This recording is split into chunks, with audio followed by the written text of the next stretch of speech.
Imagine you sacrifice everything to save the world, and the world hates you for it. They call you traitor, monster, villain. But what happens when you discover that the villain was right all along? You are not prepared! In the next 10 minutes, I'm going to tell you the true story of Illidan. From his birth as the forgotten younger brother, through his transformation into the first demon hunter, to his final destiny as... Wait, I can't spoil that yet, but I promise you this. When you finish this video, you'll never see Illidan the same way again. And probably not the heroes of Warcraft either. More than 10,000 years ago, at the height of the Kaldori Empire, twin brothers were born, Malfurion and Illidan Stormrage. But from the beginning, they were destined for different paths.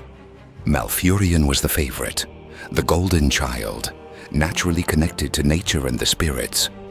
Illidan, on the other hand, was the ambitious one, the one who asked uncomfortable questions, the one who always wanted more.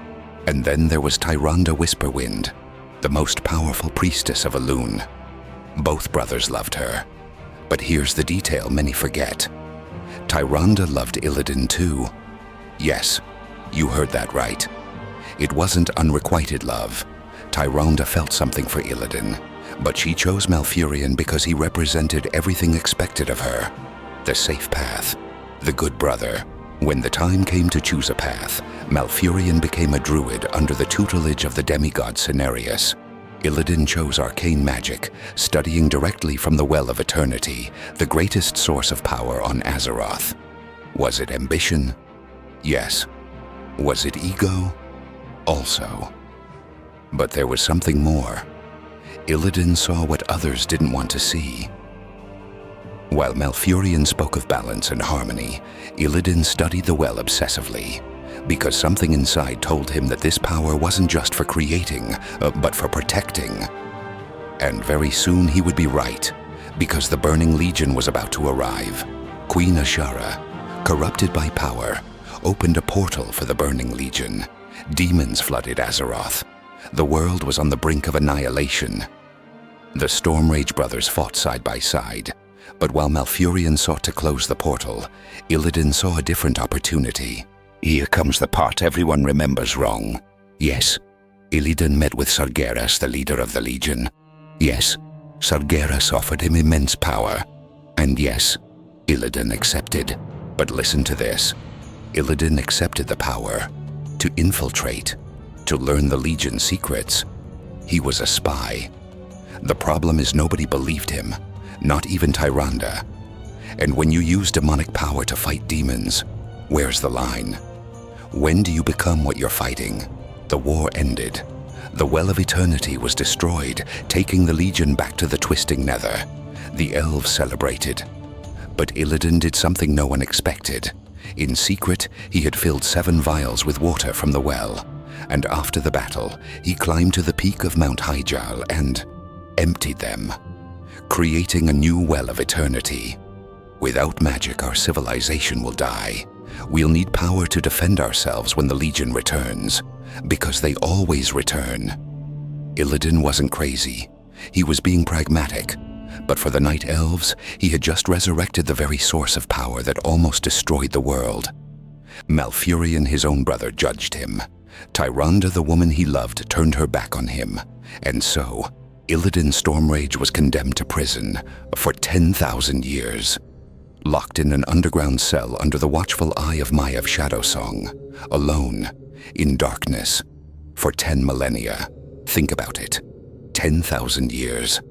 Entire civilizations are born and die in that time, and he could only think that he was right.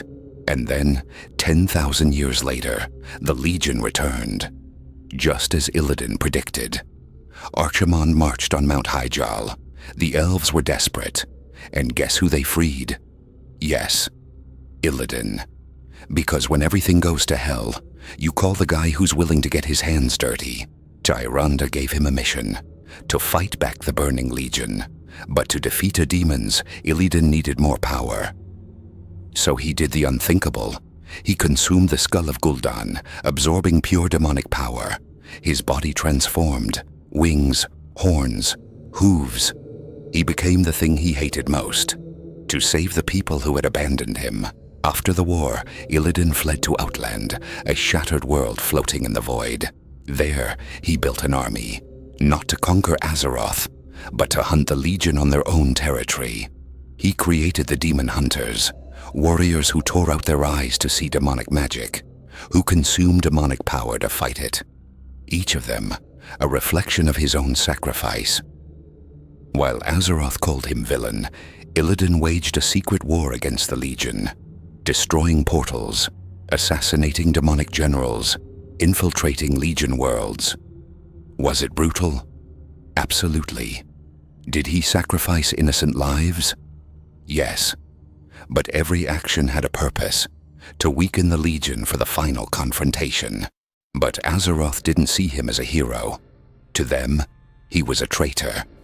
Maiev Shadowsong pursued him obsessively. Players hunted him in the Burning Crusade. We defeated him. We imprisoned him again. And for years that was the story. Illidan was the villain, the raid boss, the power-mad lunatic. Until Legion changed everything. In Legion, the Burning Legion launched their final invasion. And when all seemed lost, we freed Illidan. But he wasn't the villain we remembered. Illidan revealed the truth. He had seen the future. Through visions, through dark pacts, he had seen that the Legion could only be defeated one way. Every betrayal, every sacrifice, every act that seemed villainous to us was part of a 10,000-year plan. Illidan knew that to defeat the Legion, we would have to take the war to their homeworld, Argus. And we did. With Illidan leading, the villain became our general, our savior. In the end, Illidan did what no one else could. He imprisoned Sargeras within Azeroth, becoming his eternal jailer himself. He condemned himself to an infinite prison, so the rest of us could be free. "You are not prepared," he once said. He was right, because we were never prepared to understand his sacrifice. So, was Illidan a hero? A villain?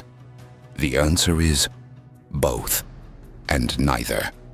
He was something more complex. He was someone willing to become the monster the world needed, so others wouldn't have to. And that is the mark of a true tragic hero.